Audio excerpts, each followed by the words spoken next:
Alafia et Cabo. Welcome, everybody. Omo Duduwa. I am Awo Ifa Jamini Ray. And I am Awo Ifa Tegunshe. And you are now tuned in to the greatest.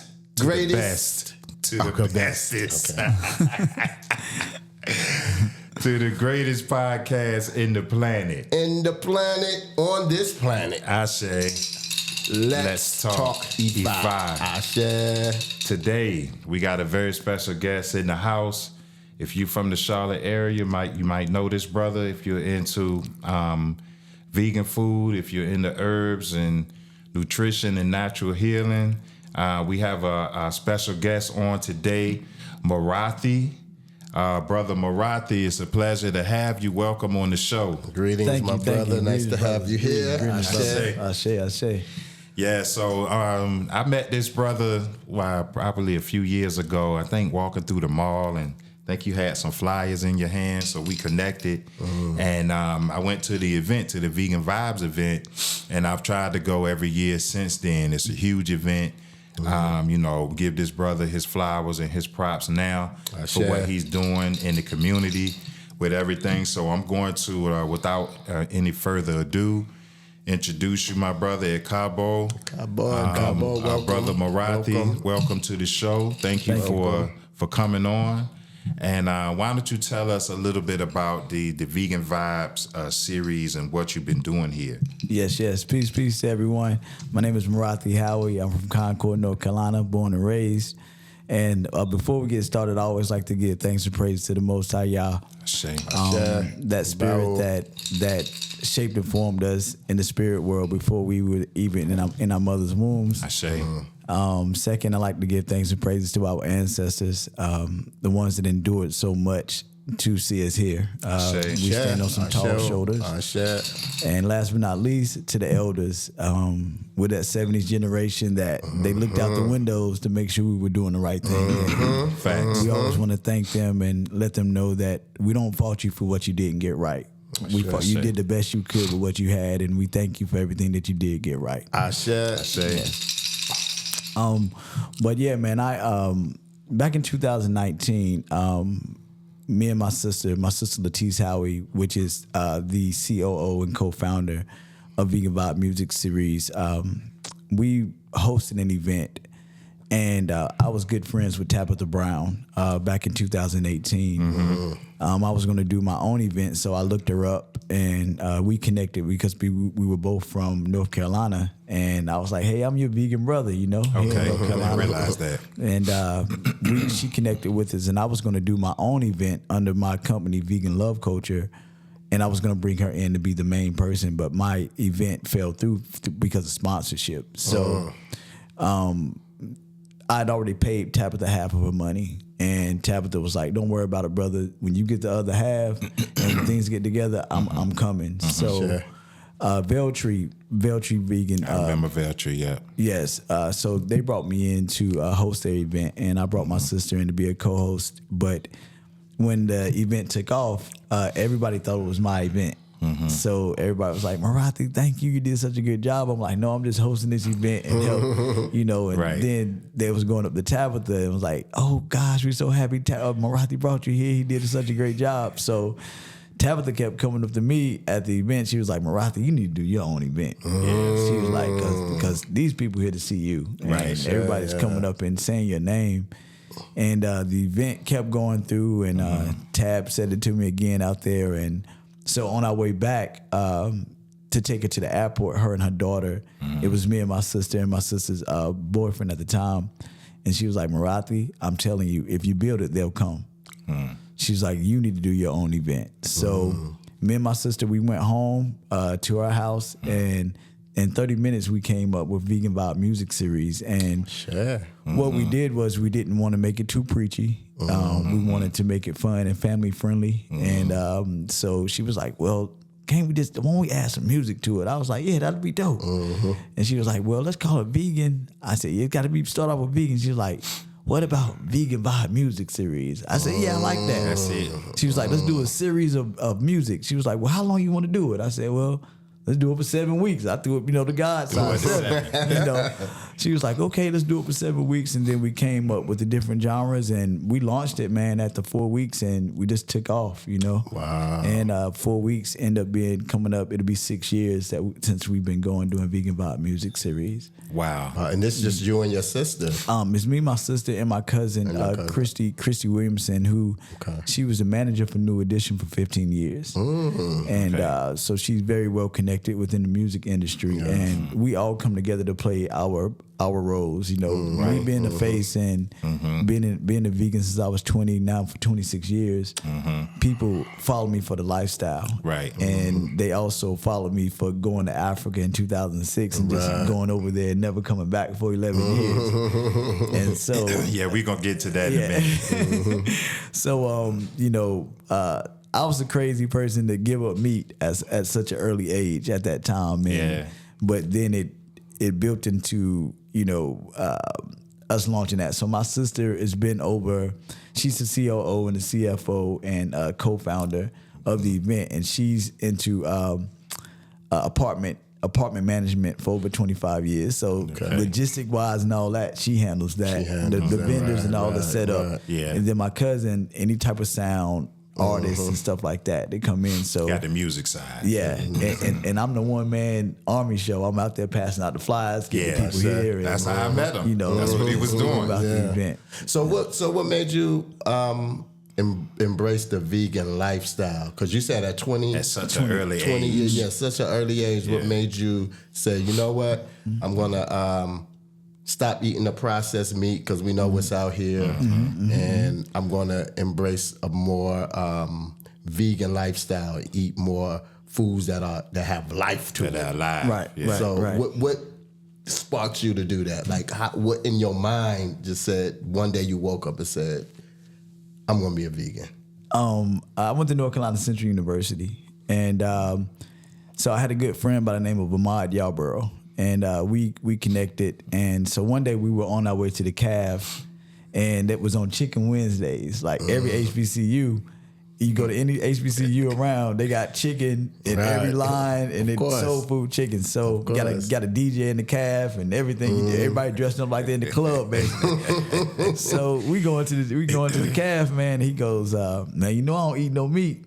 I'm like, well, what do you eat? That's what people ask me now. I'm like, he was like, I eat everything that come from the earth. You know what I'm saying? I eat the quote unquote the sides and things like that. And he started to go into the Genesis 129 lifestyle, the first diet given to man. If people don't know, if they go into the Bible, Genesis 129 talks about God said, I give you every tree that bears seed and every herb for you, it shall be for me. I'm just paraphrasing. That was the first lifestyle.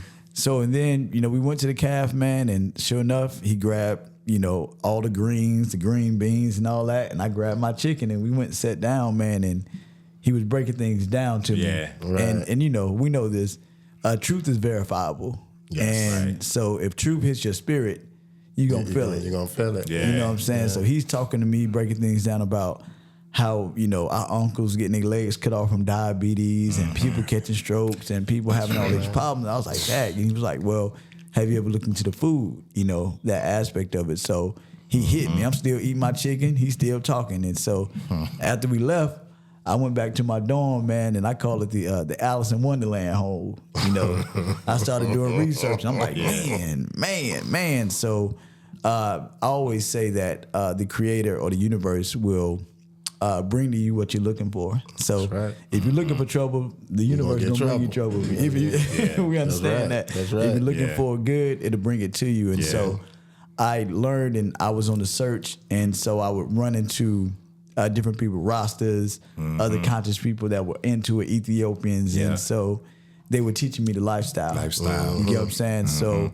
and it made sense to me after what I could look at and see what was going on in our communities, and then making a comparison to Honorable Elijah Muhammad and how to eat to live, and how he was saying you're supposed to eat, and looking at the people in the Nation of Islam and how the men standing up straight, the women looking all shiny, and then looking at our people in the African American churches, and they looking all sick. I'm like, somebody's practicing good health and somebody's not. That's soul food. Right. So that's what took me into it, and and then you eating it and you start to feel better. I used to have eczema patches that used to pop up in my arms a little bit, and real bad nosebleeds and to the diet. Yeah, all types of stuff like that. So I started letting go of dairy and stuff. All that stuff started leaving me. You get what I'm saying? And then I'm getting more energy, more mental clarity. And so then it just kicked off, and that's how I end up going into the lifestyle. Wow. Yeah. That's amazing. Messages, the higher forces always send somebody as a messenger to wake you up at that right time. And so that brother that turned you on was like a message. That was a messenger sent to enlighten you. Right. And yeah, you I could tell you were vegan because you look like wow, that's an amazing story. Thank you. I'm working on that myself.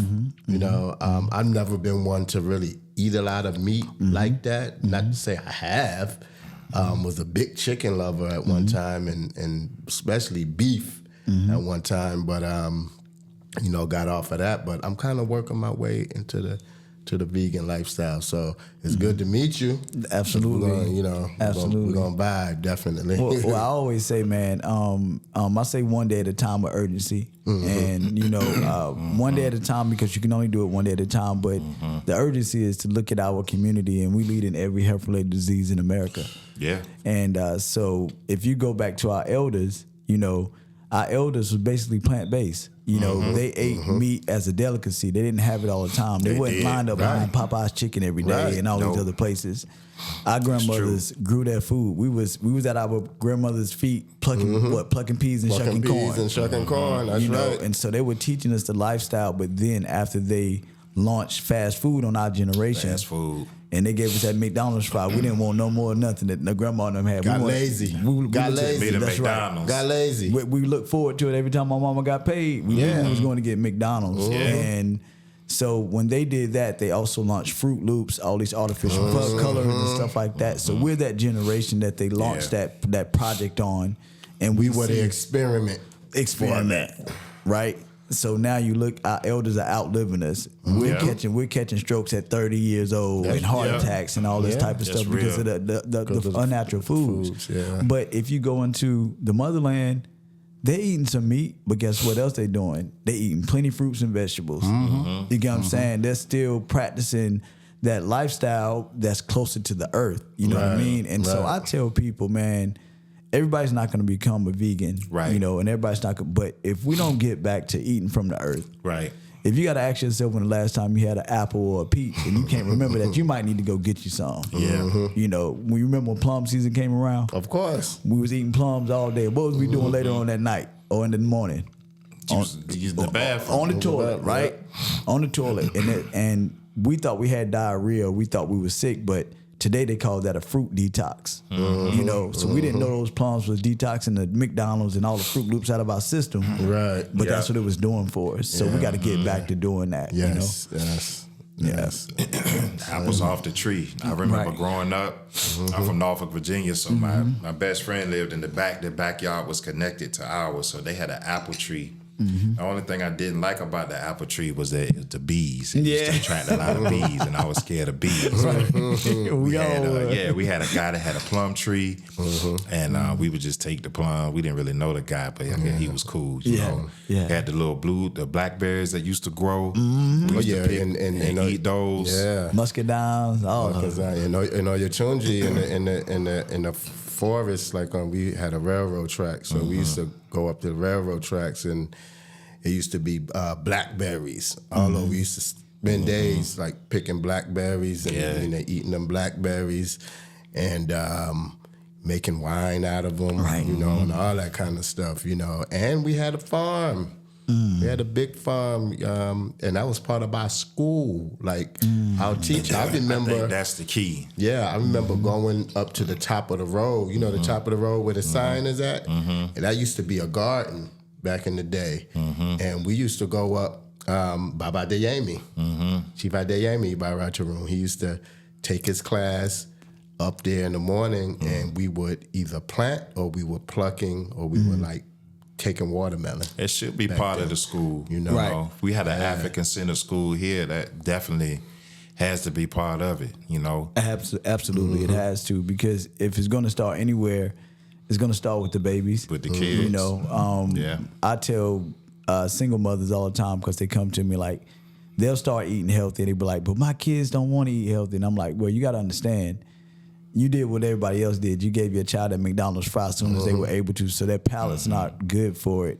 But, you know, with my boys, when they were born, because I was already in the lifestyle, I gave them a mango to suck on or a watermelon. So their palates was already ready for it instead of giving them something different. Yeah. And so, you know, it's a thing where, but the babies learn this so much more easier. And then the babies are attracted to the colors. Their eyes are more brighter for it. So they're ready to go into they're it. curious about what's that, you know, what's that growing out the That's right. They ground, what's that? they want to be in the dirt. I wanna, You know? Yeah. That's their happy place. Because that's where God, you closer to God. That's right. Closer to nature with dirt and things that's growing that you can eat and use for your health. And, you know, that's And anything that grows from the earth that you eat comes from Olodumare. That's it. I see. So, yeah.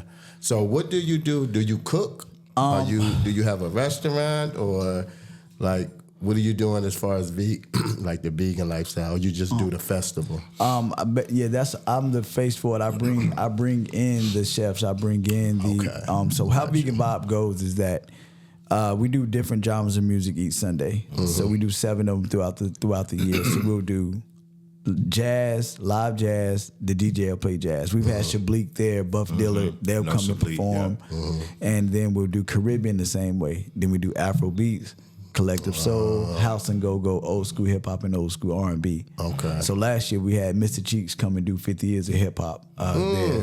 We've had DJ Shot Campbell, Belle Biv DeVoe. We've had Greg Nice, Sunshine, and then we have local artists. You know, the local artists. So the brother Kojo, you know, he's had his sons come out plenty of times when we do Juneteenth. We have them open up with the drums. You know what I'm saying? And so it's community, man. We understand what community is about, and we understand that bringing something to the community where the people can feel safe. And they can feel like it's a family reunion oriented type of event. That's where they come. Kids come and run crazy. We got jumpy houses for the kids. We got security. It's and we a nice never had event. one act of violence out there. And so we put it all together for our people, but any walk of life can come out there and feel comfortable and feel safe. So that's how it goes. And then we'll bring in the best vegan food trucks, North Carolina, South Carolina, Atlanta. We have one coming I can forward. attest to that.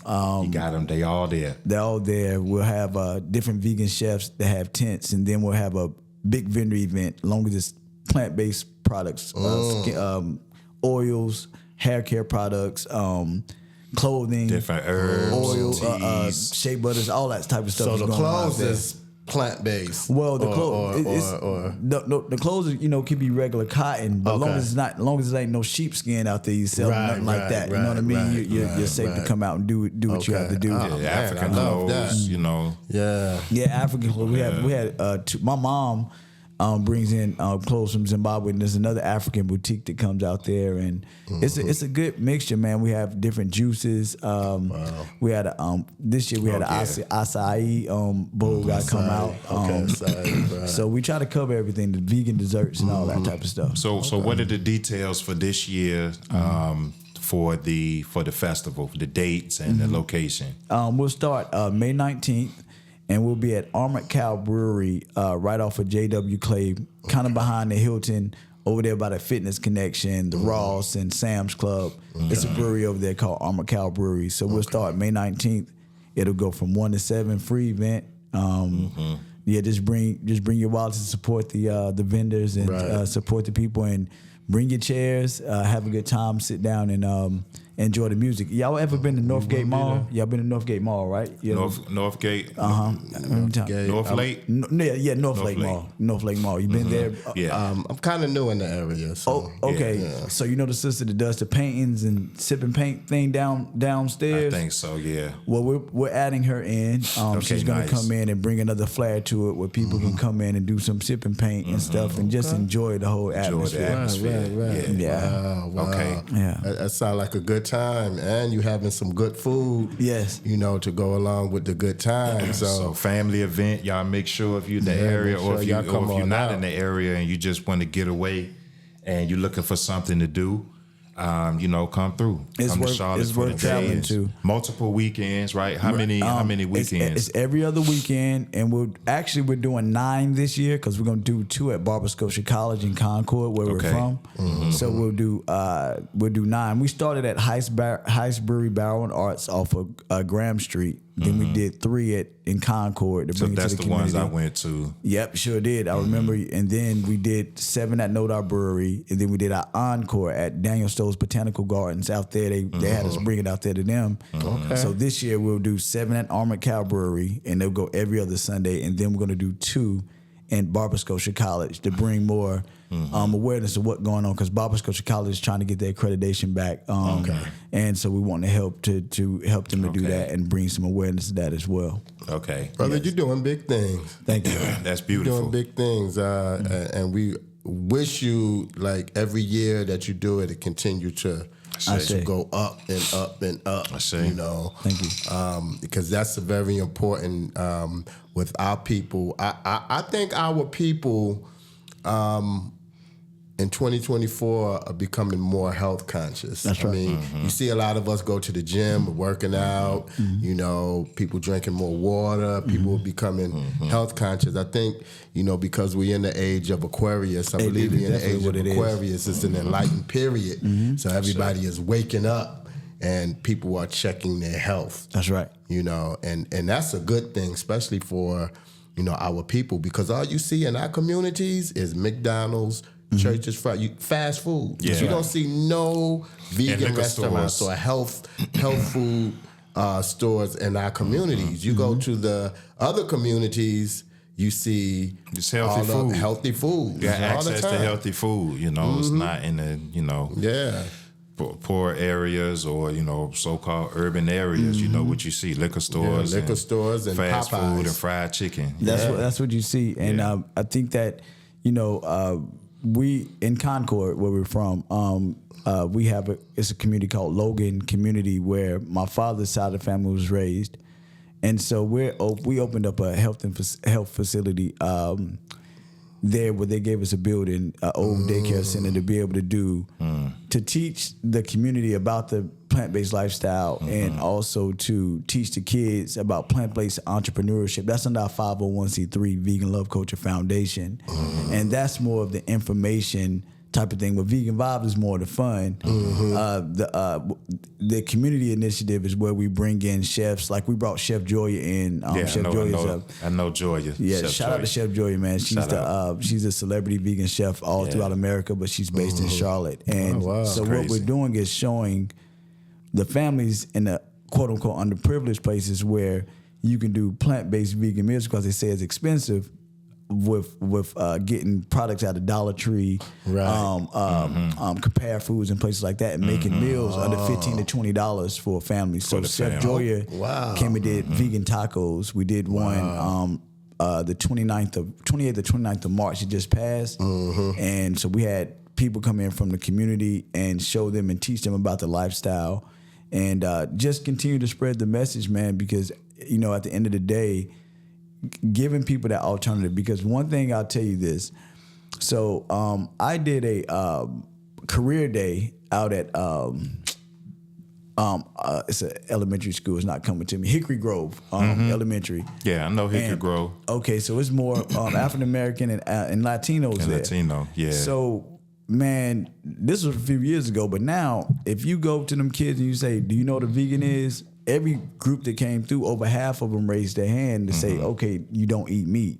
So they know this lifestyle. And I've always said, once it gets into the hood, that's when you know everybody knows because we always the last to find out about stuff. Yeah. Of course. You know what I mean? So it's there, and it's just that bringing access to it, taking care of some of the food deserts. But not only that, as we see gentrification happening everywhere. Oh yeah. You know, they're coming into our communities, and we don't mind them coming into our communities, but they need to know that there's some people that we care about our communities, and we're gonna have a say so in our communities. You don't get to come into our communities and clutch your bags. You don't get to do that. You get what I'm saying? You're gonna you're gonna treat us the same way that we're treating you. We don't come.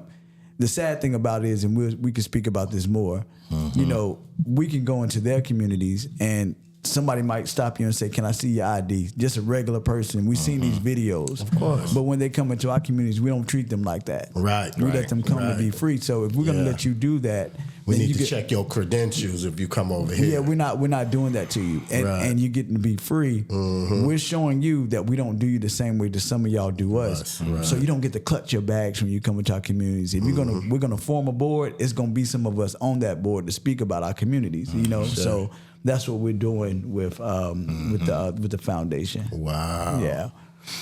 That's big, brother. Success. Thank you. That's success. So let's talk about Africa. Yeah. Like your journey to Africa. What made you want to? I know all of us want to go to Africa because that's the motherland. We all want to touch the soil, you know, or kiss the soil. But what was your purpose for going to Africa? I have a very, very unique story. I used to do. I dropped out of college to start doing cable for Time Warner. I was a cable contractor, and I saw you can make so much money in cable. I was like, yeah, I don't need no college. So my partner taught me cable. Boy, I was hooking cable up, bootleg cable. That's what the most money I ever made.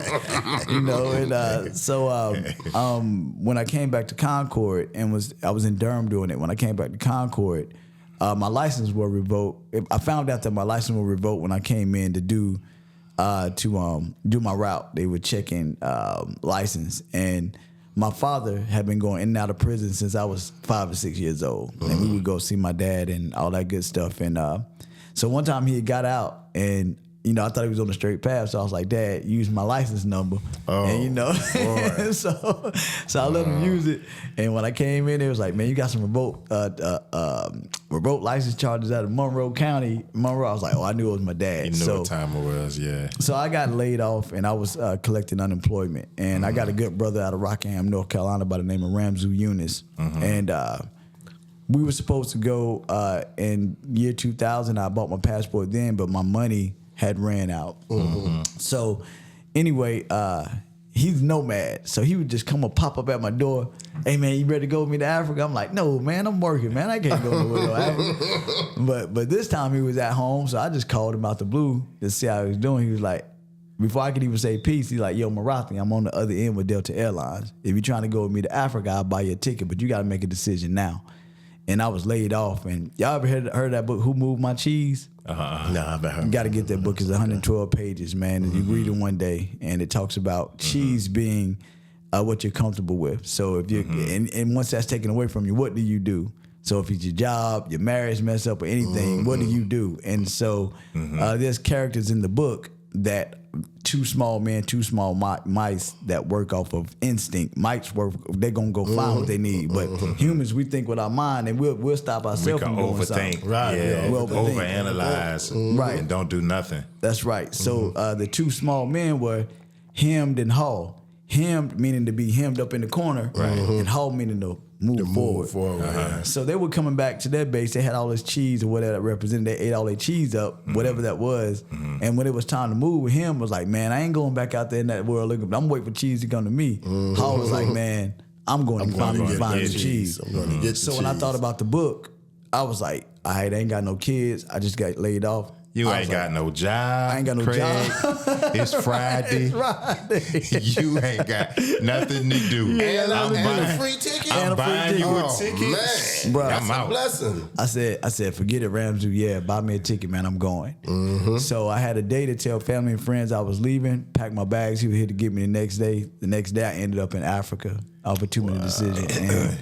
And 30 days ended up being 11 years off of that decision. That's how I He got said it. 30 days. Wow. So did he bought a round trip ticket or a one-way ticket? It was a one-way ticket, man. Oh, it was a one-way ticket. Wow. What and, part of Africa? Zimbabwe. Yeah. Shout out to Robert Mugabe, the late Robert Mugabe, and what he did for the people. And, Let's talk about that. So what year was that? 2006. So Zimbabwe had been under sanctions since 1997 after the land reform. And we had a chance to meet Mugabe. I had pics with him and everything. We met him for 2 hours in his office. He welcomed us into the country and said we were free to live there. Talked about international politics and the attempts to take his life. Everything we talked about, you know. So so Zimbabwe was where we landed into, and it was 2006. So how old are you at this time? I'm 28. I'm 28 years old at the time. You're 28. Yeah. So how did 30 days end up being 11 years? Man, my mom, I called my mom 2 days after I got there. I didn't call her right then. And when I got on the phone with her, she was like, before we get into the conversation, she said, I know my baby. She said, you done found a new home. I was like, what, Mom? Off the rip. Yeah. Mama know you. That's crazy. I was like, Mom, I ain't found no new home. She was like, yes, you have. I can hear it in your voice. Man. That's crazy. When I got there, man, it was so peaceful. This is what I'll say. Yes, we are the indigenous people of this land. We were the first ones here. But there's no doubt in our mind is that you will have no doubts. If whatever drop of blood or Indian you got in you or indigenous, when you go to that motherland, you're going to know that is your home. Spirit's going to tell you that. You're going to see people that look just like you and everything. So when I got there, same way. you know, the balance of Africa, you know, it's such a balance there, such peace there. I was waking up hearing birds I never heard before and waking up to all this peace. I'm like, yo, so... And I never had been out of America. So in my mind, when I'm flying over there, even though he showed me pictures, I'm still thinking I'm going to see National Geographic. You know what I'm saying? You think it's about to go down. You're going to be in the jungle. I'm like, bro, but what tripped me out, when we got on the plane, I'm like, where all these white people going? If Africa's so damn dope, why all these white people going over like this? So I got this big question mark in my head. I didn't know what I was about to see. Right. Man, I landed in the South Africa into the airport. I said, oh, they bamboozled us. Yeah. The airport looked better than the Atlanta airport. I'm like, man, you got to be kidding me. Were you in Johannesburg? Yep, Johannesburg Airport. Okay. And then then the connecting flight was into Zimbabwe. So then when I landed, it's different from the city of Johannesburg. Then you land in Zimbabwe and it's even more peaceful. And I was like, whoa. So after a while, I was like, I can live here. Right. You know what I'm saying? I can live here. You wake up every day. You ain't got to worry about police brutality or being racially profiled. Yeah, that's a big one. Like when I went to Ghana or just Africa in general, that feeling of, you know, what you just said. Yeah. It's huge. You don't know how big it is until you go somewhere where you don't have to deal with it. Yeah, it ain't in the back of your brain or nothing. Yo, yeah, man, this is deep. Yeah. I slept. I had a deep sleep when I got my trip to Nigeria. I just slept real comfortable. You know what I mean? Yeah. Versus sleeping here is a different vibe. Sleep with one eye open over here. You like so you can't fully. Yeah, you got to relax. Right. So when you was on towards that 30 days, when did you know you wasn't leaving on that in them 30 days? Was it like the 29th day and you was like, man, I don't know what I'm gonna do tomorrow? Or did you already know? Man, before the 30 days even were done, what we were doing was we had invested into, you know, when sanctions are on the country, everything pulls out. So we read about it, but I lived through it. So so what we did was we were bringing in fuel from out of South Africa to help fuel the stations because BP, Exxon, everybody pulled out. Okay, cool. So yeah, that's amazing, brother. So how long did this were y'all able to do this business with importing the fuel in, and you know, tell us a little bit more about, you know, about how that went and how long were you able to do it? We imported fuel in for about a year and a half. And it went really well. And then you got some government officials to step in to make their own regulations. You know how they go. Yeah. And you're not gonna eat for so much now for somebody. So. Right. But we were able to help as much as we could possible, and so we did it for like a year and a half. And then from there, Ramzu had went back over to America to handle some things. So he met some brothers from around Atlanta, and they came across, and I welcomed them in 2008. Yazzie Smith, Yakaziel Smith, and Lemuel Smith. Those brothers were coming in for the first time, and I showed them around, and so we then formed a brotherhood with them, and we started. I had saw an opportunity for us to bring in oils. The oils, the Muslim oils, bringing oils and stuff like that. It was a. Everybody know Africa is a place where you meet the needs. Right. If you can find $1 to sell to $1 million, if you can find a product to sell to $1 million people, you got for $1 you got $1 million bucks. Exactly. Right. And so we were able to start selling the oils and shea butter, and then we had selling formed, them in Zimbabwe. in Zimbabwe, and getting them from Getting them from over here in America, and we were bringing in on a plane most of the time, and just packed the bags up as much as we could, and all the oils, and then we had formed a vegan company with the local Zimbabwean, and it was called Mew Cow Vegan, and so what we did was we were able to bring in, like. At one point, the vegan products back then was Boca Burger, Morning Star. Okay. Over Boca here, Burger, Morning Star, right? Yeah. but over there, it was Fries Vegetarian, and it was out of South Africa. So we had formed a relationship with some white South Africans from out of there, and they started making vegan foods. And so we would bring in tons of product in, and we were supplying 35 stores of the vegan frozen products to Zimbabwe. And so I was the marketing director over that. Okay. And we did that for a while. And then we were also hustling the oils and the shea butters and stuff like that. So, it was, Africa, if you can hustle in Africa, you can hustle anywhere. Oh, yeah. You get what I'm saying? And that hot sun. And so literally, man, I would wake up every day, and we made moringa shakes and baobab shakes for the people, teaching them about that. And so I had 25 pounds on this arm, and then 12 pounds on this arm, and I'd walk the whole city just hustling the oil and shea butter the whole day, listening to Nipsey Hussle. Nipsey Hussle inspired me. Right. And that's what we did, and that's how we made a living as a brotherhood. That's how you was able to stay over there. That's a beautiful, inspiring story for people. I know a lot of people are interested in visiting Africa or in possibly living there, but the people trying to figure out, well, how would I make money? Like, how do I do this and that?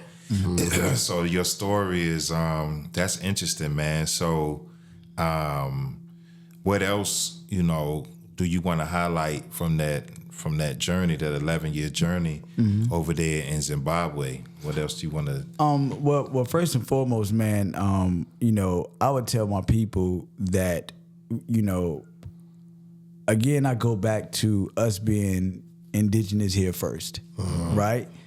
And understanding that, but we can't, just because we have a drop of blood of Indian in us, we can't deny our African heritage. Of course. And so you need to go over and get your passport and go over and visit the motherland and touch on that soil, so your spirit can tell you that that's home. Because I didn't realize that I was living in a foreign country all my life until I stepped foot in Africa. I didn't know that.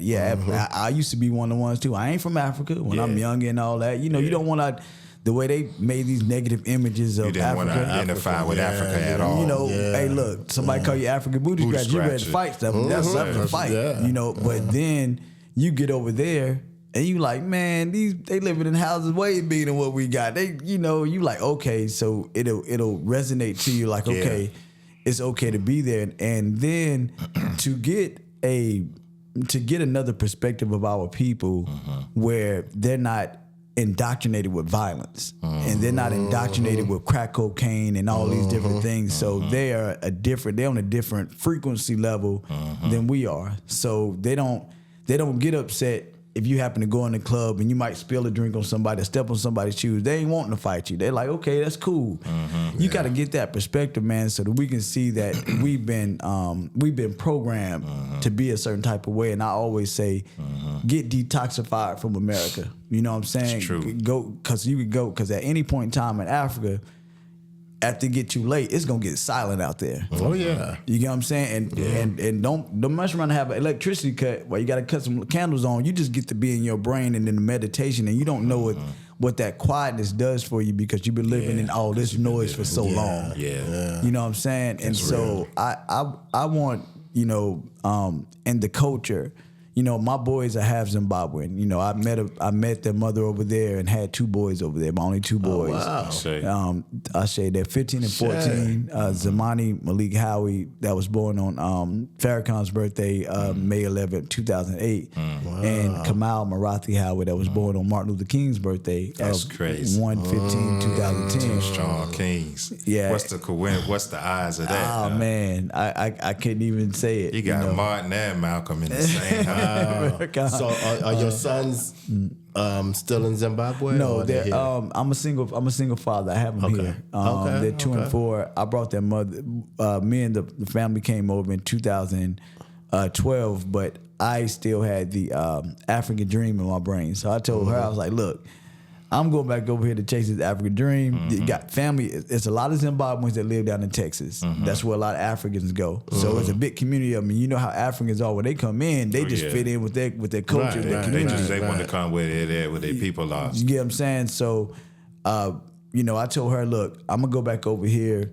We got these taxes. You keep 3,000, send me 3,000 over there. I'm going to build it up over there. I'm going to come back and forth. And that plan unfortunately fell through. And then we end up getting divorced in 2016. But what happened was I came back over because my boys, my youngest started having some problems in school. So in my mind, I'm like, okay, Africa gonna be here. Let me go back and save my boys for they be sacrificial lambs I gotta over get here. them right. Yeah. You know what I'm saying? So me and her had a talk, and I said, listen, you don't really know the society over here. They'll run circles around you basically in the school system. Ain't no telling. So let me take the boys, and then you go ahead and do what you got to do. You come get them during the summer, but I need them so I can protect them over here in the society. So at 6 and 7, I took them in, and I've had them ever since. And wow. I have them up here. Yeah, thank you. Wow.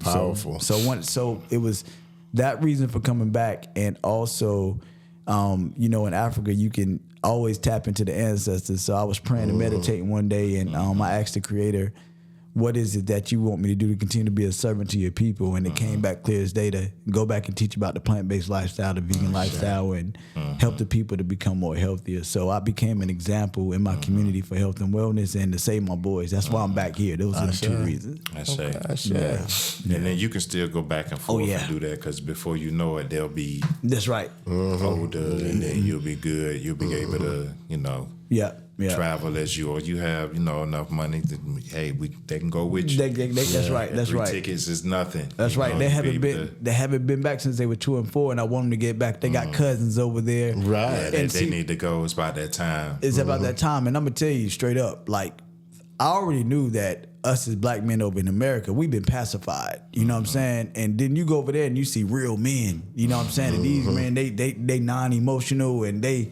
thank you. You know what I'm saying? And so I put my boys. They had a farmhouse out there. I wanted my boys to be at that farmhouse, learning how to grow food, mastering the elements, mastering the. But it unfortunately wasn't like that. So. But they still have family members, and they want them to come back. So I got to get them back over there so they can understand their culture and understand where they're from. And they're proud to say they're from Zimbabwe. They're proud to say that. That's what they say. That's good. Battle there, right there. That pride. Keep them prideful and their heads up. That's right. And knowing that they got a culture, and they come from strong people. Right. Strong lineage of people. Wow. That's inspiring, my brother. Like, thank you. Wow, I know you're writing a book or something. Yeah, I am, man.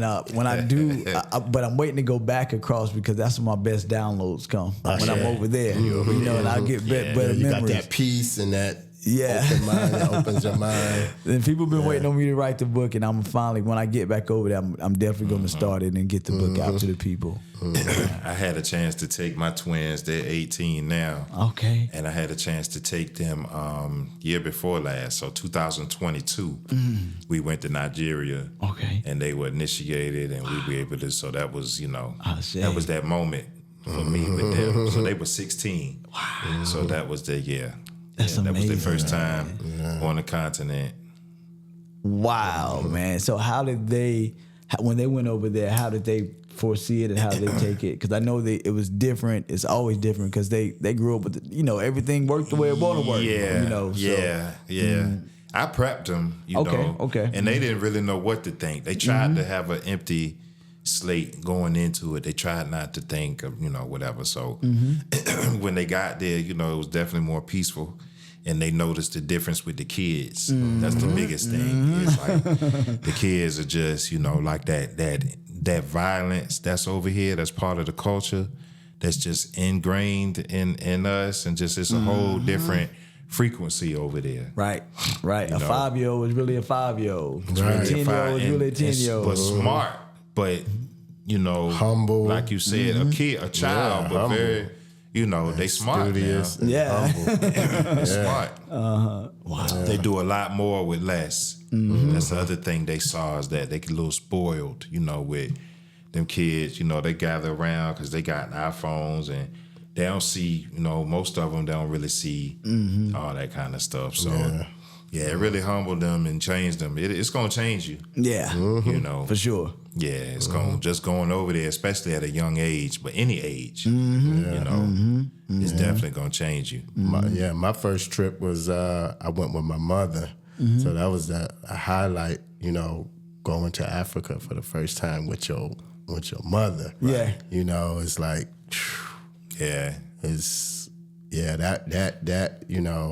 I still think about that. Yeah, that was special. Special because a lot of us don't get to do that. That's right. With our parents, because our parents, a lot of parents, they like, I ain't going to Africa. Yeah. They don't even believe they from Africa. Right. But Right. my mother was in the movement, so when she went and we went together, it was like, man, it was highlight of my life. Going with my mother to Africa. Yeah. Come on now. Gets no better than that. Gets no better than that. That's true. Yeah. So, I had my when my first son was born, my sister and my mom came over, and my sister's boyfriend at the time in 2008. They came over From Zimbabwe? Yeah, from America. Okay. To go to Zimbabwe. To go to Zimbabwe, Yeah, gotcha. and the funny thing about it is, how the West is with the news. Oh, was it and their stuff. first time? That was their first time. So they called me like, Morathi, now they over here talking about this acting up over Zimbabwe. I said, Mom, those are all lies. Just come over here. Y'all gonna see ain't nothing going on. Right. Because Aunt Vinny and them, they saying I don't need to go. I said, Mom. I said, Mom, you gotta know What you gotta going know to your son. Africa for? I told her, I was like, Mom, you know your son. If Right. there was something crazy going on, I'm would one not have way you- out of here. I'm not. Yeah, I'm not about I to go certainly in wouldn't myself. have you come They'll here. bring you over here. Yeah. You know what I'm saying? So when she got here, she was like, "Oh my God!" She was like, "They've been lying to us all this time." I was All like, this "Yeah, time. Yeah. And so they came over and witnessed my first son to be born. My sister stayed for 2 weeks. My mom stayed for 30 days, and then they went back. And then my mom came back and stayed for 9 months in 2012. She really liked it, huh? Man, listen, I'm talking about to the point where she was staying with some Seventh-day Adventists that my ex-wife and them connected her with. Okay. And I wasn't seeing my mom every day. Right. I'm seeing my She mom doing- every she 3-4 doing her thing. days. She You know got what I'm it. saying? I'm going to see her. And she's like, Mariah, this having a reminds good me of her. time. Just having a good time. Yeah. And then check this out. In 2017, when she came back, we was over there. She took me to the airport and dropped me off to come back, and she stayed back. That's You know crazy. what I mean? And that's how it went. But even more deeper than that. So my mom just did her ancestry, and come back on her side. She's 90% Bantu. Now peep this. My mom, when she started getting her hair done naturally, one day she used to get these long braids, and the sister was like, I got the rush, but I'm gonna put your hair up in these knots, and I'm gonna take it back down. So my mom said, this is over 20 years ago. Bantu knots. She said, she said, you know what? I like this look. Let me keep this look. And she found out And later. found out that we're 90% Bantu. That's that ancestral download that's the coming power of to the us. ancestors. It's a powerful thing. Like, And this then- just feel right. It just I'm gonna feel keep right. this. Just feel right. And then do the research and find out that one of the biggest Bantu tribes was in Zimbabwe. Wow. You know, Interesting. He came home, bro. The ancestors don't fail. Don't That's how they fail. work. Don't fail. That's how it works. That feeling. Yeah. No, you know. Wow. So wow. what's the current state now in Zimbabwe? Like, how's it? Do you keep it? I'm sure you keep in up touch all the with. time. I keep up all the time. You know, of course, they're still dealing with the sanctions. You know, may his soul rest in peace. Mugabe's been passed away for a few years, and they have a new president that's been in. And ZANU-PF is still in power, and ZANU-PF is quote unquote the evil. That we got to get them out of there. And let quote unquote other. What you call them? MDC is the other opposition to get in, where they feel like they can have more control over them. But you know, you have some people that wanted when they wanted Mugabe gone, they're like, "Dang, we wish Mugabe was still here." Was back, you yeah, know, was because here. of what he's, you know. But they couldn't understand at the time because when the West is putting this sister on Sierra Propaganda. the First Lady of Sierra Leone, I just saw a video where she was like, you know, when we are out here in our countries and we're trying to do for self and we want to do these certain things, the West always turn on you. And then when they turn on you, they want to create chaos in your own country to make your people turn on you. Correct. Yeah. And then they stifle development. You know, she was like, how can you develop your country when they done took the electricity, they did all these other things, and then the people ready to turn on you. So they do these things, and she said we got to find a way to fight through those things. And the reason why I credit before Mugabe was Kwame Nkrumah, who was the one that first took that step to say, okay, we're gonna do this, you know. And so so Zimbabwe still kind of, they're going through that. They still have a lot of electricity cuts, water cuts, and things of that nature. But I tell people, man, Africa on its worst day is better than America on its best day. Yeah. I'll agree from my experience, you know, because when I went to Ghana, man, I didn't even want to come back. Like, if it wasn't for the family, I was like, I love this place. Yeah. You know? You just feel a lot of love. Like, you know, over here, everybody's, you know, upset, in a rush, frustrated, anxious. You know, they got anxiety, they depressed. You can see it in their face when they're driving down the street or going to work, and people on the phone, you know, you might hear somebody get cussed out. Man. Or, you know, like, Ghana was just cool. Everything is just about love. Yeah. And it's like you want our people to see where it takes a village to raise a child. You know what I'm saying? And remember what that was, because now over here, like you say, people angry. No one's talking to each other. Nobody. Matter of fact, the fact that you can go into Africa and actually see people going up and down the street, everything's moving. It's even ecology of people moving. I call it organized confusion. Yeah. You know what I'm saying? And to be Definitely. able to witness that on the top, it's an amazing thing that I want so many people to see, because who knows will be just like us.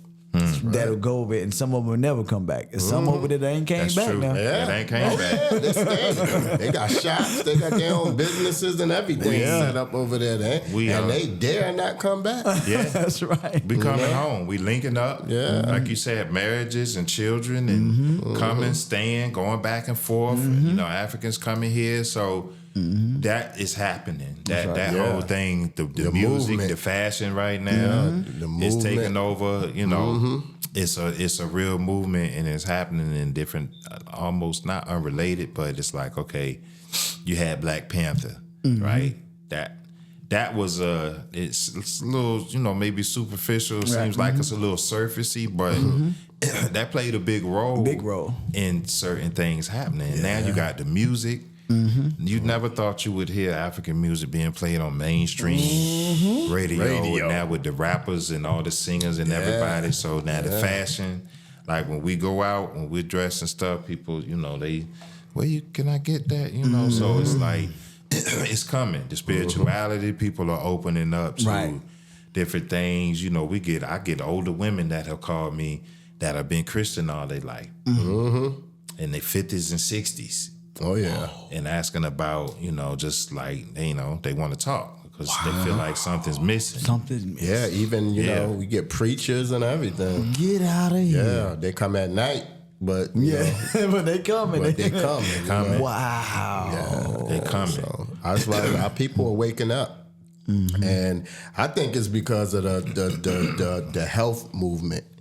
Because part of it like too. you said, once you start eating right and you put that food that has life into it, real life into it, it wakes you up. It does. You know, it does. and you start to really see the truth. You know, you start to really see the truth, and so you get curious and say, okay, why am I feeling like this? You know, I dreamt about my great grandmother. I dreamt about grandfather, and my dreams were so clear. Yeah. You know, it all connects. You know, it all connects. The food. Yes, You man. know, what you drinking. You know, all of those things. I don't see people drinking a lot of sodas too much anymore. No. You know, It's a lot of people are people waking cut up that to out. that. Yeah. Yeah, they're waking up. Like you say, it's the age of the Aquarius. And so it's the age of information, and it's also the rise of the feminine energy. Yeah. And so, you know, we got sisters that are waking up out of what was quote unquote the everyday religion, and because they suppressed hearing or seeing these spirits for so long because somebody Yes. told them they were crazy. They were crazy. You know what I mean? And usually the one that told them they were crazy, that was another aunt that experienced it. They trying to hide them They from it, trying but to they hide also it. Right. they ran covering from it up. You Yeah, know they what I mean? covering it up because they didn't know how to handle They it. didn't know how to handle it, you know. know? And so once they start to open up to that, you know, and I got to give shout out to the sisters because the sisters are really. They forming these sisterhood circles. They are healing them past traumas Healing and things and circles stuff and like that's past- happening, and they're eating more healthy and stuff like that. And you know, I feel like the brothers just need to do a better job of getting on board. And you know, if your sister come to you and she's the doctor and the nutritionist of the family, so if she come to you and saying, "Hey, babe, I done studied up on this lifestyle so we can eat more healthier," you just got to listen to your woman. You can't Yeah. come with that ego and, oh, I want to still eat this, but you dealing with all these health-related diseases. Right. You know what I'm saying? I'm gonna still eat meat. Yeah, I'ma still do I'm it. gonna eat meat. I don't. Yeah. You know, and you dealing with heart congestion problems and all this, and she's like, no, babe, but we can just eat this. So my thing is that, like you said, the health aspect of because if there's anybody that's from that earth, it's us. And once we go back to Mother Earth and clean out so you can get a better message from the Creator. Yeah. That's true. You know, Definitely. it changes every single thing about you. Body's that temple. It's the frequency. It's the frequency. Everything that you do and you put into your body, whether you eating it or you watching it or you listening to it or whatever it is, even your own thoughts. You know, a lot of people need to detox from their own thoughts. You know, that's their Ori work. You thinking bad things to yourself. You overthinking things and overanalyzing things, and you just depleting. It's like a hamster running in the wheel. You wasting all this mental energy, you know, because you can't just sit still and just be present, you know, without thinking about something from the past or projecting into the future. Right. So I like to, you know, speak to the brothers, you know, as you're seeing opening up of us accepting more of our spirituality, that, you know, so many of us were told. They told us that we don't supposed to give homage to our ancestors. They told us that all this The was dead not are dead. And The dead is dead. Kick them out the community. You get what I'm saying? Yeah. So when they're coming to you and they're like, okay, they're coming to two people that are in it, and they're saying, hey, like you say, I'm getting these visions, and these visions starting to come true when I wake up. You know, what is this about? How do you approach it? How do you talk to them about those things? Well, it's always a calling. Like, you know, when, especially because a lot of people have dreams. You know, they say, well, I dreamt about my great grandmother, you know, and she was doing this, that, and the other. So you know, that right there lets us know, okay, your ancestors is calling you for a reason.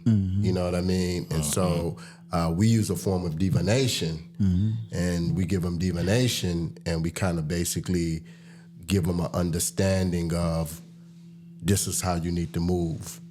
You know, your ancestors is pulling on you. You need to venerate your ancestors more. Then that breaks down into the diet that your ancestors, you know, taboos with your family lineage, it's not supposed to eat. You know what I mean? All of those things help with the veneration of the ancestors, help to empower that lineage. Because you cutting away, and the taboo, I know for me as a priest and a diviner, I like to focus a lot on the taboo. Okay, you know, whether it's food you shouldn't be eating or behavior, you know, patterns that you need to kind of like work on removing. You know, but those are the things that lead to the enlightenment, you know, of a person. And it's always, because as we know, you know, the ancestors teach us our morals and ethics and codes of conduct and, you know, those principles, you know, that was passed down from generation to generation through your bloodline. And so once you connect with that, that's power, man. That's the empowering you, and that's waking you up more. You know what I mean? And food and diet is a big part of that. You know, it's a big part of it. So, and how about for yourself? How do you approach it? Yeah, I mean, we get a lot of people. Everybody's situation is different. So, the first thing we do is listen. You know, and we listen to what they're saying. And while we listening, you know, we're hearing it, but we're listening on like a couple different levels. Gotcha. Because we talk to so many different people, you know.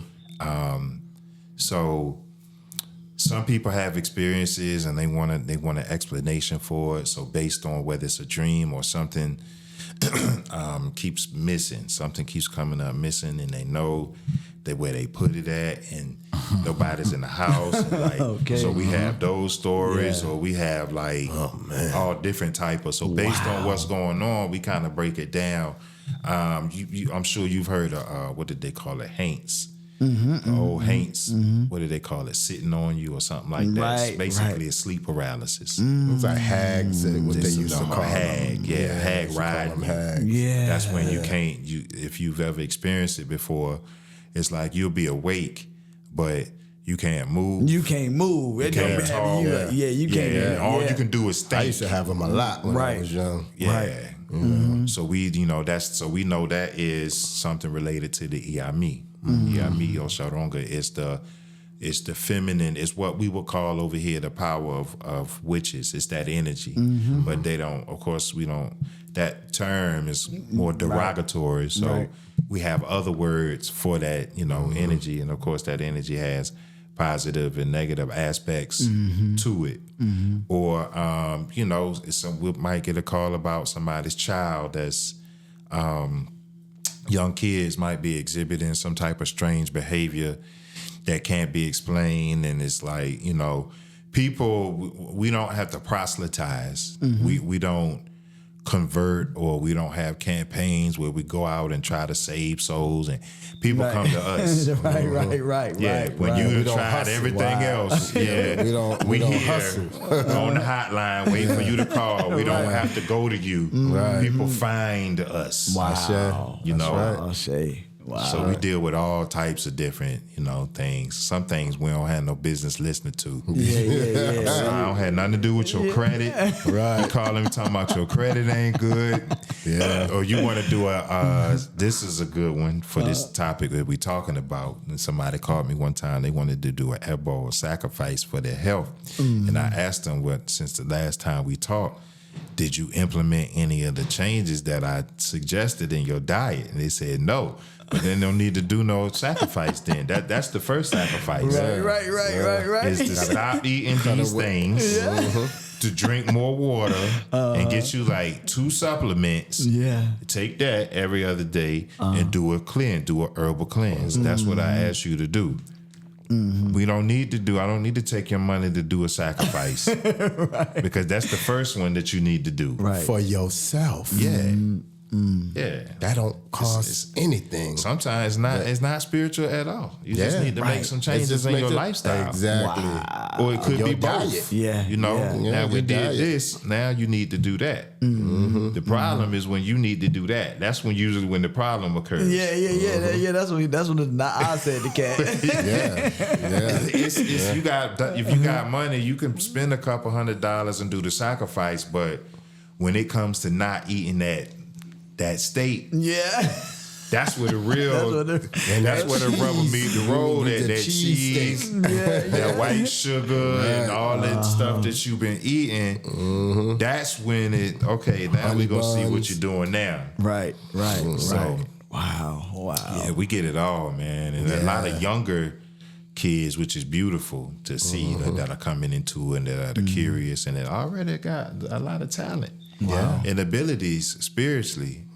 And they're excited to come in. You know, we got the young ones. So we talk about this often where we got, we got about a good 20 years left. It's 20, 25 as far as like actively being, so we got to do what we got to do now, get these ones behind us coming up. Absolutely. And we got a lot of work to do within that time. Yeah, so everything that deals with spirituality has to deal with food, what you putting into your body. That's right. Because you can't be a spiritual person and you not eating. Right? I don't believe that. Yeah. Personally, I don't believe. If you call yourself this high spiritual person, you shouldn't have chicken on your plate or a steak on your plate every night. Every night. That's right. And your health is bad, and you're not moderating. You don't have a vegetable on your plate. Because I've always said that life breeds life and death breeds death. So if you're not eating life foods from the earth, you ain't living. You're not doing anything. You're walking around blind and confused. You're walking around blind, confused, low vibrations. I tell people all the time, they be like, well, what has the lifestyle done for you? I said, well, compare me to the average 46-year-old black African American male in our community. You'll see the difference in what I'm doing and what they doing. Oh yeah, you know what I mean. And I believe that to be able to speak, for me to be in the lifestyle, to be able to speak about the lifestyle, I understand and know that our people, regardless of what you say, they're gonna look at you and see what you're doing. And and if I'm gonna sit here and talk about this lifestyle, I gotta look the part and I gotta be the example. Because that's the way that they're gonna buy. Don't look funny. You be like, he's too skinny. He's big and his head big. What is he doing? I don't want to do that lifestyle. One of the things we talk about too is, and I say, because in our priesthood, you have a lot of babalawo, we were Ifa priest or awo, and you have a lot of I don't know, probably a majority of them. You see them with big bellies. Yeah. So we like, well, if you giving advice, you can't give advice on health and you a priest and you don't look healthy. Right. You know what I mean? Right. How you gonna tell somebody to change their diet and you sitting there with a big belly? That's right. That's right. That's right. So those examples, being better example of just life and what it means and how it feels to truly be living. You know what I mean? That food is important. Those plants, those herbs and things of that sort is very important for waking up. Our people. That's what I know. I personally believe. Yeah, wait. When your diet change is when your mind change. Absolutely. You know what I mean? Speaking of that, let's talk about what you got. A couple of things with you here today. Let's. You want to talk about? Yes, man. So quick? when I moved to Africa, I discovered the power of the African soil, and what we know of the soil of Africa is that it's the richest soil in the world because it got all the natural resources underneath the ground. Mm-hmm. So whether you walking barefooted on it, you eating from it, then you gonna get some of that. You gonna get plenty of that, them nutrients. Right. And so I first discovered moringa for myself in 2006, man. And actually, they did an interview on a man who had AIDS. Man, he was shriveled up in the bed. He was about to go. And they put him on moringa, man, for 6 months. Interviewed him, interviewed his doctor, showed his before and after blood work. And after 6 months, he's out the bed, back to normal size, full of life. And so, and then they couldn't find it in his system anymore. So I don't tell nobody that that it heals AIDS or anything like that, but I do tell them this is going to alkaline your system out. And you know, it's a superfood that, you know, whatever ailment I have going on may be different from your ailment and your ailment, but it's going to go in and attack that ailment and fix the problem. So once I started bringing moringa in and, you know, made a household name in my community, you know, to be able to heal the people. I've been bringing in moringa since 2017? Yeah. Wow. And so what happened, man, 2018, I get a call, man, right around New Year's, and I'm talking about I got like 20 missed phone calls. Uh-oh, not one of those. Yeah, and I'm like, man, what? Somebody died or something? So I called back one of the numbers. They're like, Morathi, look on Good Morning America. They on there talking about moringa, and you been bringing moringa over here to us. So I look on there. This you got Michael Strahan on there, and there's these two white women on there. He's like, okay, ladies, tell us about the new health products of 2018. And the lady, so she's like, well, it used to be spirulina, and we used to talk about aloe vera and all this. Yeah. The new superfood now for 2018 is moringa, and it comes from. I'm like, what? And so you've been doing I've been doing it. So they had 3 bowls up there. One that was something green, something that was brown, and I forgot what the other color. So I thought the green stuff was a moringa. Stuff in the middle was moringa. It was brown, and so I realized that the moringa that come out, 99% of the moringa come from out of India, and India doesn't have the same quality. It's gonna give you electric green like this. So when I saw that, I was like, nah, that ain't how moringa supposed to look. You know what I mean? It's an electric green. You know, but what I did was when I saw that, I went on social media. I said, well, I want to thank Good Morning America because little Morathi ain't got $1 billion to advertise it. Yeah. But I thank y'all because some of y'all that don't believe me, you believe me now. You believe now. You know what I mean? So it takes somebody else to tell you sometimes. Take somebody else, to wake you up. To wake you up. Yeah. So I've been healing the community with it for quite some time, man, helping the people to get healthy. Then I bring in soursop leaves. Soursop. You know, and everybody's finding out more about soursop. You know, COVID, man, when COVID hit, it made everybody start looking at things differently. You know, everybody. That's another thing that woke people up and made them health conscious was COVID. Yeah, COVID. COVID woke a lot of people up, and that's the time that I made all praises. I made a lot of good money during that time because people was coming to me like, man, what can you give me to keep my right? Because I made it clear. I'm like, hey, that's my vaccination right there. Yeah. I ain't taking no shots. Messing with nothing else. So y'all know that about Morathi. Right. And so I knocked COVID out of so many people in my family with that soursop because it's so antiviral. And, you know, it's one of those, you know, superfoods heal the body from the cellular level. Help so speed it up. You know what I mean? Up the healing. And it helps tremendously. And so soursop, also a lot of people need to know, if you're having problems sleeping, it'll help you to sleep like a grown man that worked in the fields all day. It'll lay you down and put you to sleep. Yeah, it's really good for that. So what you make you can make a tea out of it? Yep, you make a tea out of it, man. Okay, is that the only thing? What else can you do? You can also put it in your food and let it just simmer in your food and stuff. Yeah. But usually you just make a tea out of it. And what you do is you take about 5 to 6 of these leaves, put it in the kettle halfway up. It's gonna boil to the water turn brown. Once it turns brown, it's ready to drink. And then you add, if you want a taste to it, lemon and honey. But if you don't, it tastes like a tea without sugar. But what people need to know is that you can use the same batch of leaves over and over again until the water gets lighter and lighter. Okay. Just keep reusing it until it ain't brown no more. Until it ain't brown no more. And then I encourage people, because everything I give somebody, I say, you got to consume everything but the bag. So I tell people, if you make smoothies, just grind those old leaves up and put them in a smoothie, drink it down with the smoothie, you know. But if you don't, just put it in your food, let it simmer through the food, get all the nutrients you can out of it. You know what I'm saying? And then you go to the next batch. And I got the testimonies, man, are just amazing. You know, my uncle, he had stage 2 liver cancer, got rid of that for him. Helped a sister who had a brother-in-law who had stage 4 colon cancer, got rid of that for him. Wow.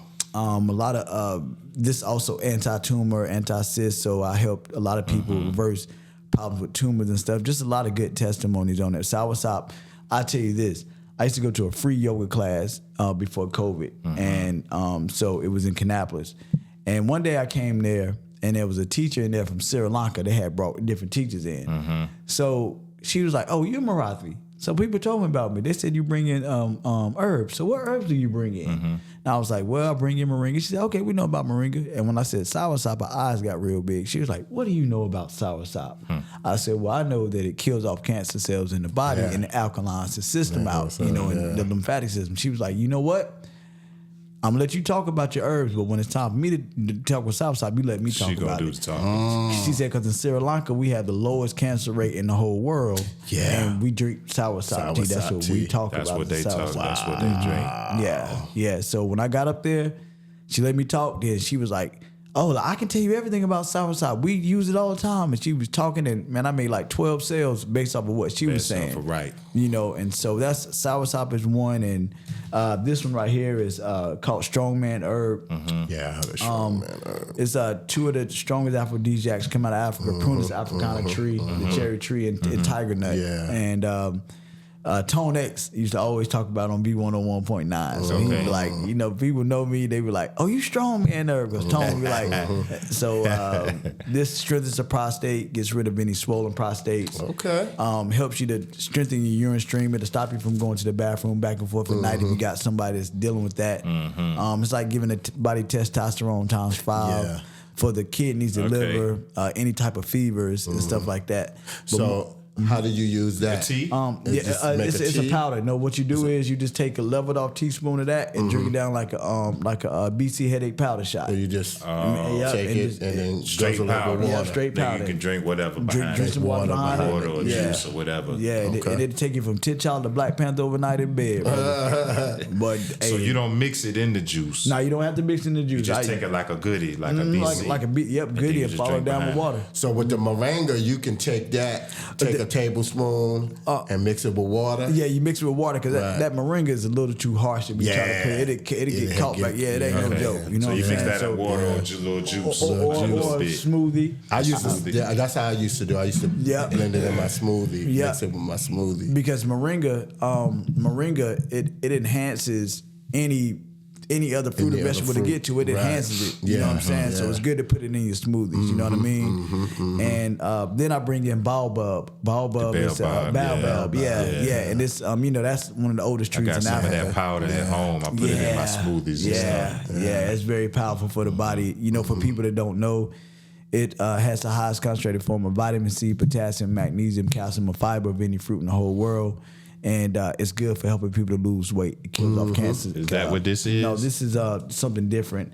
That's butterfly pea flower tea. And This that tea looks amazing. that tea right Like there, the colors. it's amazing, and it's a game changer for women. Men can take it, but for women, Okay, it's it really for reverses women. cysts, fibroids, excessive bleeding, cramping, bloating, hormonal disbalances, hot flashes, Butterfly pea flower tea. I And- have never heard of that. and the scientific name of it is called the Clitoria tinea tea. So. Oh. You saw that fruits and vegetables, you know the chart that showed the fruits and vegetables like different parts of the human body. Yes. Walnut Yes. look like the brain. Yeah, Right. Tomato like the heart. Right. Yeah. Well, when this buds, it looks like the clitoris of the woman. Wow. Okay. So that's what it helps. Yeah, Helps it with gets that. rid of. I helped a sister that was bleeding for 4 months or so, and she had to wear a towel underneath wherever she went. Got on that, she stopped bleeding within 4 days. Got back regular. Because a lot of our sisters that when they get off them birth control, they be having real bad Yeah, hormones. be all over the place. Yeah. So this helped to stop that, and Okay. but if you they cramping or bloating or so I got a lot of women that come to me. Their daughters play sports. When they come on their menstrual, they can't play because they cramping up so bad. Get them on that, they can play like they ain't even on no menstrual or nothing.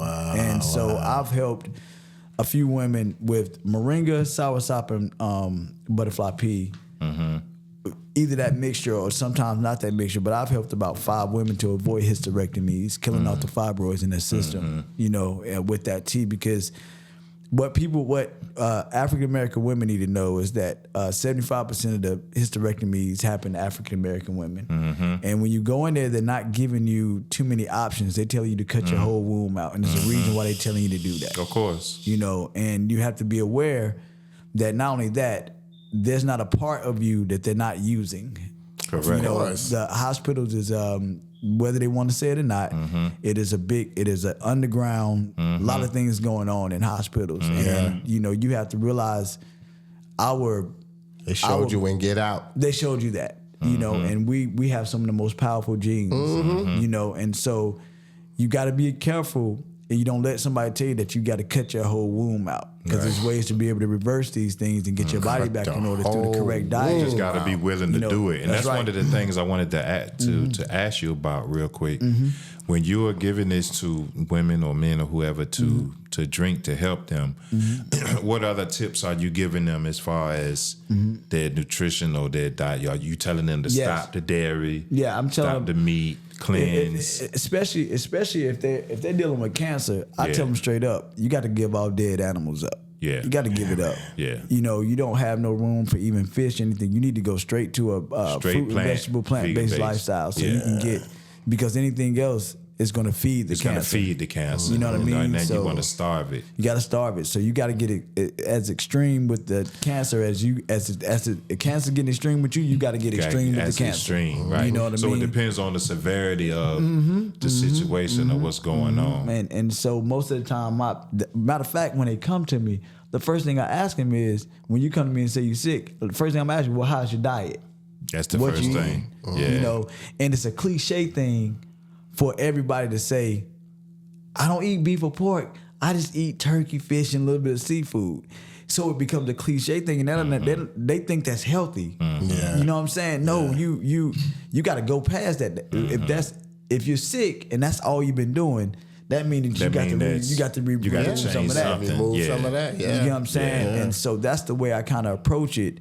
And at the same time, I'm telling my people, like, I'm gonna take it back to the Bible. I'm gonna show you where it say herbs are for the healing of the nations. I'm gonna show you the Daniel fast and what Daniel said, and all these different places in the Bible where it talks about the herbs and what it does for us, and for you to tap back into that. You know what I mean? And reminding, you know, it's easier to talk to the elders about the lifestyle than it is the younger generation, because the elders remember how they they remember back in the day. And you know, when they was on a farm or whatever, they remember those things. They remember. And so these are some of the things that I like to tell our people, right? You cannot say that I'm going to continue to eat pork because my grandma and granddaddy did it and they lived to be 89. You don't live the same lifestyle. I'm looking in the camera to tell y'all the this. meat's not the same. It's not the same. Your granddaddy was getting up, building houses, cutting grass, doing all types of manual labor. Facts. You know what I'm saying? Your grandmother was out in the fields.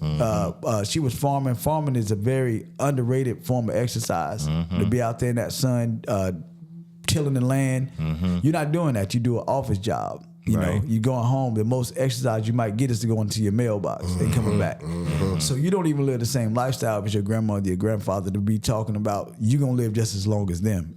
It's apparent that we're not living as long as them. Apparent, So we have to get out of that thing of saying, hey, I'm gonna eat what my grandma and granddaddy eat. You're not eating the same meat. That. No, nothing. That ain't the same. Ain't none of that the same. And on top of that, go to your elders. They will tell you they done had more plant-based meals than you ever had.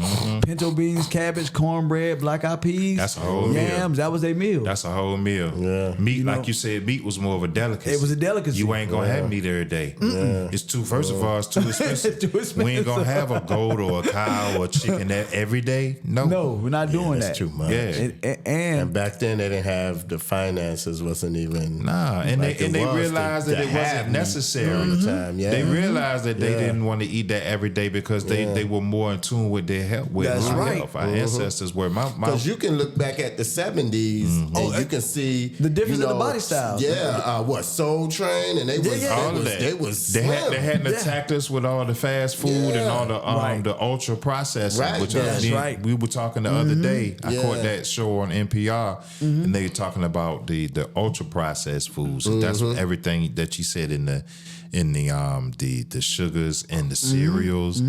And like the sandwich meat, you think you're being healthy going to Subway? No. Yep, some that of the stuff is processed. vegan foods, all Some that type of the vegan stuff. food is processed, which means it's dead. It's not alive. That's right. You know, Dr. Africa, Dr. Lola Africa was my Rest in eternal peace first. forever. It was my first teacher on that. What was the name of that book? The African holistic health. Yes. We learned. My mother, because my mother was friends with Laila. Laila Africa's wife was my mother's one of her best friends. Okay. So she taught us in school out of that book. Powerful. Yeah. That was my introduction, and then of course Dr. Say became later. That's right. That's Dr. right. Say, That's You know, right. And he took it even further to the point where he proved it and said it and got arrested and then represented himself and won against the whole state of New York. Right. So And then what the does that tell judge, you? he cured that same judge. I ain't even know that. Yeah, Wow. I think she had some over something with mucus or something. So that's a whole nother story right there. But he proved it, you know. So Yeah, and it was so many that, you know, shout out to Dick Gregory. Gregory, you know what I'm saying? Shout out to Honorable Elijah Muhammad, you know, How to Eat to Live. It was so many of them that were teaching us this, and then our elders, our grandmothers, they were teaching us this lifestyle. You know, they to add to that, when they're out there in the hot sun, they had them some watermelon. They was eating them some watermelon, drinking them some water. So they Drinking were some eating. water, They was eating the fruits and vegetables on a daily And you basis. Could you sweating, tell you the detox. people? That's right. Could you tell the people the health benefits of watermelon? Yes, watermelon may be the most powerful detoxifying food that we actually have on the planet Earth. It is, loud. in Hebrew they call it avatiyah, and that fruit for men is a natural. It's a natural. the green, white, the rhyme, the rhyme. The rhyme is is good for the good prostate, for the, right? good for the prostate, good for just good for the man in general. But that I do a watermelon challenge every year when it comes. I've been doing it for now 5 or 6 years, where I just challenge the families.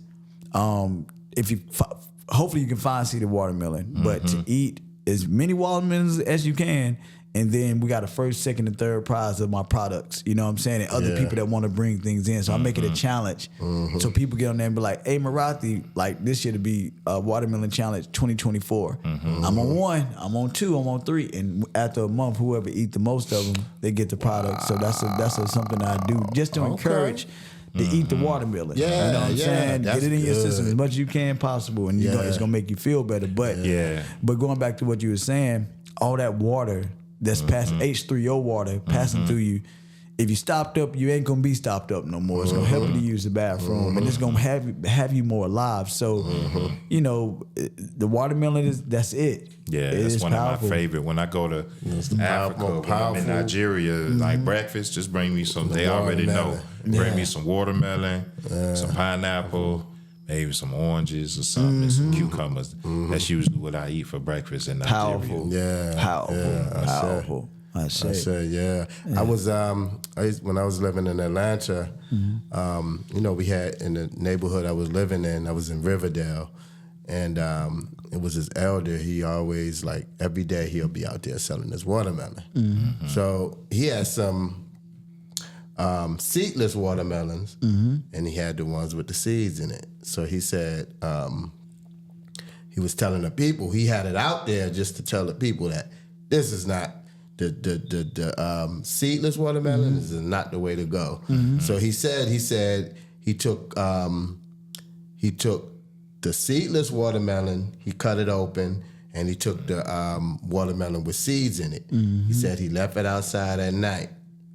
And he said when he came back, the seedless watermelon was still the same, but the watermelon with the seeds was gone. The animals ate through. They knew Wow, which. they knew which one. They ain't messing with that seed. They said, the animals know. They know. They know. They like it. Yeah, they like smell yeah, that. They like, that ain't even real. The real one. Yeah. Wow. Yeah. So he said he did that to prove to the people, like, don't go buy this seedless watermelons. It's no good. Now you got the seedless grapes. Yeah, they got it all. You know, for I you. remember they had the grapes. They had the seeds in the grapes when we was growing up. Yeah. You could buy either, and I remember the ones tasted different that had the seed in them. Sometimes I just eat the seed, or sometimes you chew. You chew the seed and spit it out. Yeah. I also like to tell our people that, you know, sometimes you think that you can't find fresh fruits and vegetables, but we don't go into certain stores that we can. Any Latino stores, they have exotic fruits. They always have them in Compare this, food you know what I'm saying? Compare foods, or just the local Latino stores. Because they're bringing this fruit in for their people, because they're doing it for them. But you walk in there, you can get the fruits that you're looking for. Indian stores, the Chinese stores, you know, those farmers markets. The farmers markets. So I tell people, encourage people to go there to let them know, and it's a lot cheaper because they're making it cheap for their people, and they accept EBT. You know, they do all that. So there's other avenues that you can go to find the fresher stuff. You know what I'm saying? And I just like to remind people of that. You know, So that's good. Yeah, that NPR I was listening to the other day. As I have to find I think it's a documentary or movie that they did about the ultra processed foods and the corporations behind it, and you know they present it as something good because they say, oh, we're making it cheaper and it lasts longer, but you got all these chemicals and these preservatives and all these other things in it that make the food that are actually making people sick. But it's capitalism, so they're not really concerned too much about that.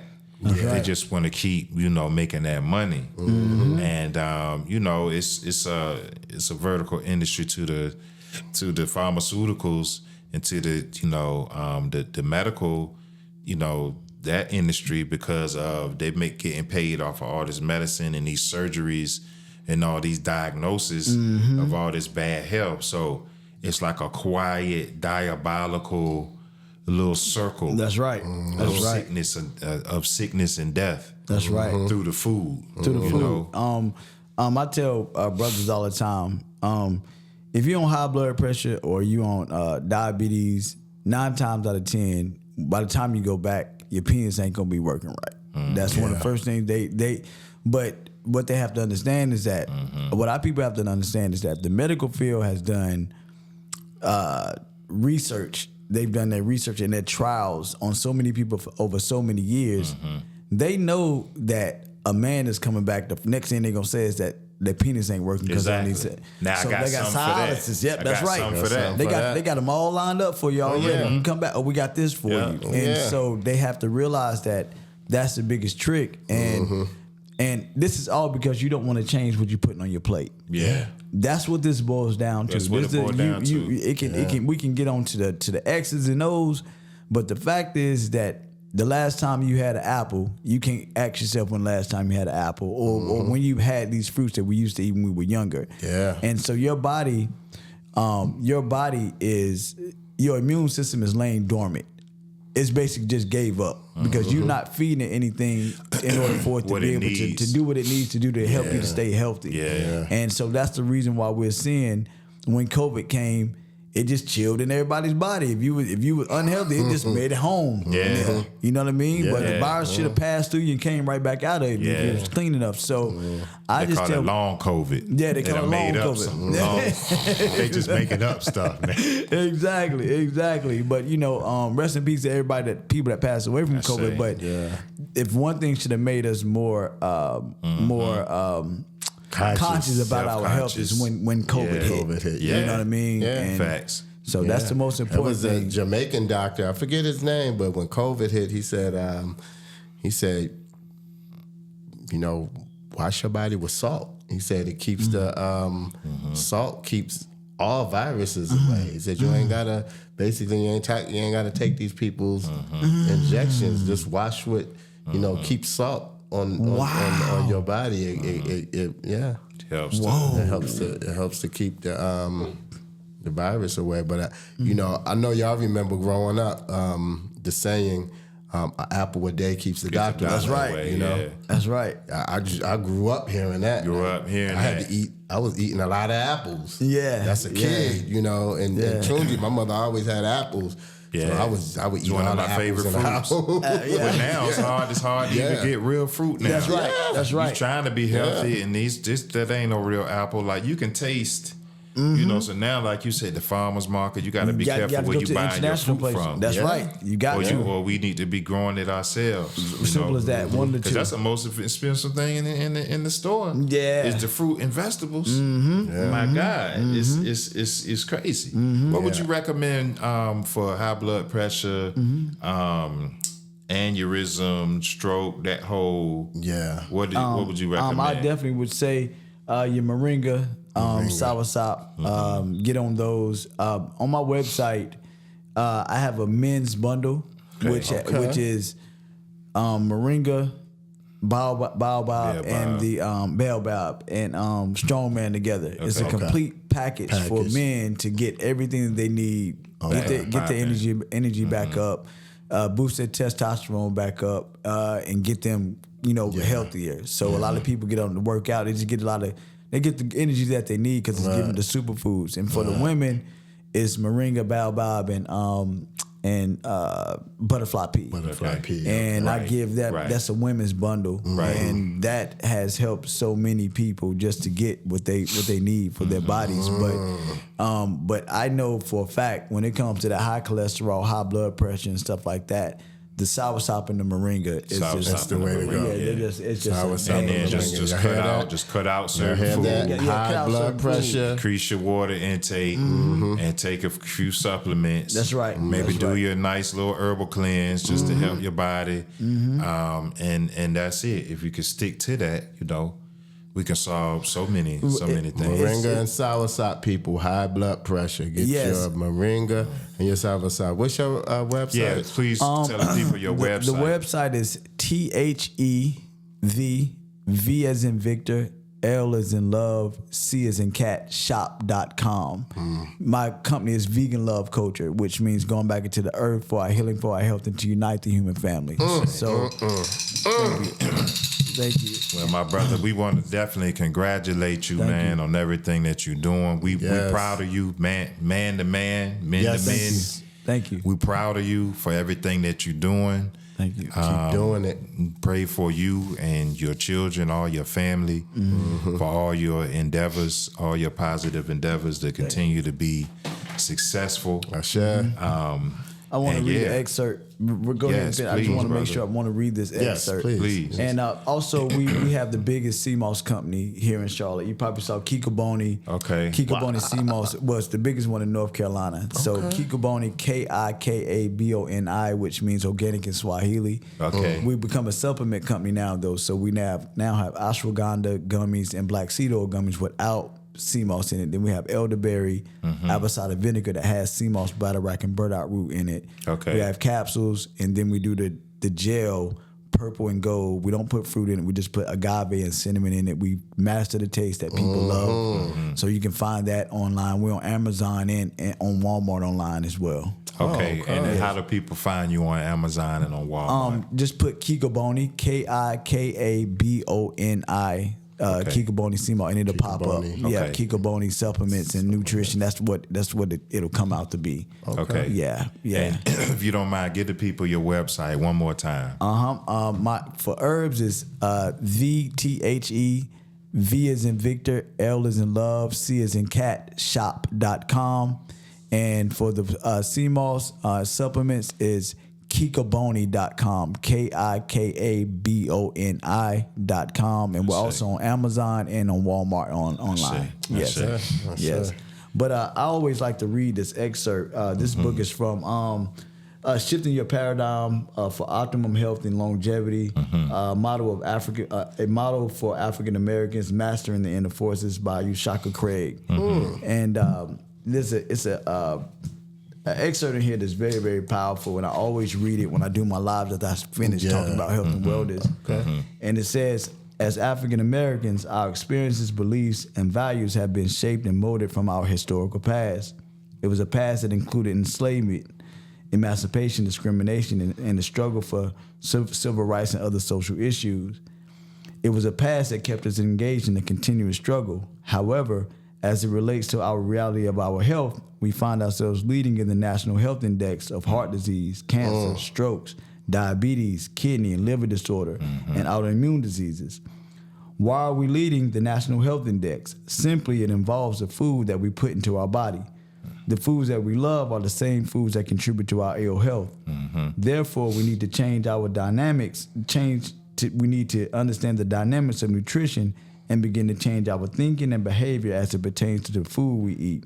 We need education more than medication. And so I always like to read this, man, and let the people know, man, that we have to keep our health and keep our health in order. Yeah. Because good health is true wealth, and we can't really start talking about generational wealth until we talk about generational good health. That's true.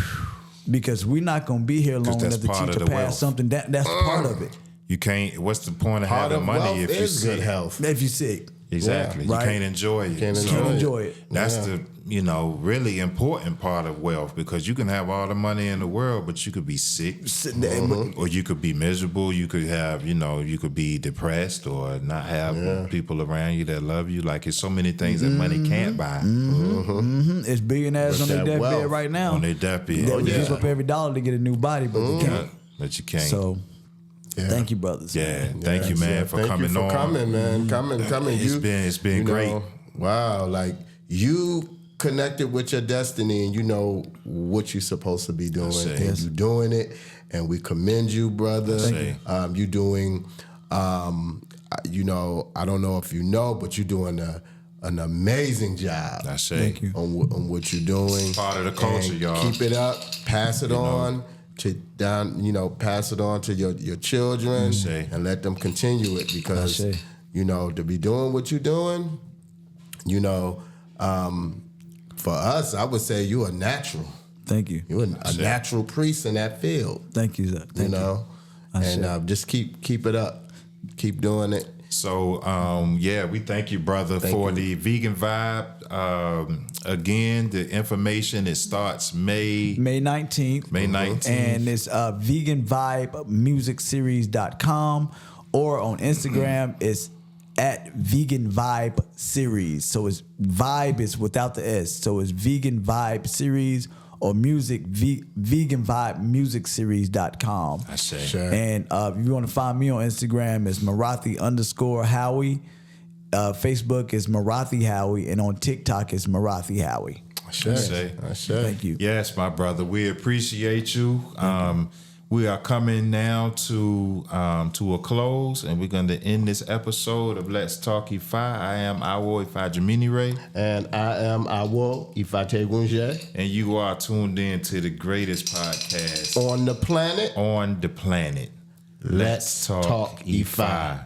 Ashe. Odabo, goodbye for now, y'all. Odabo. Peace and blessings. Peace. Ashe. Thank you. Ashe.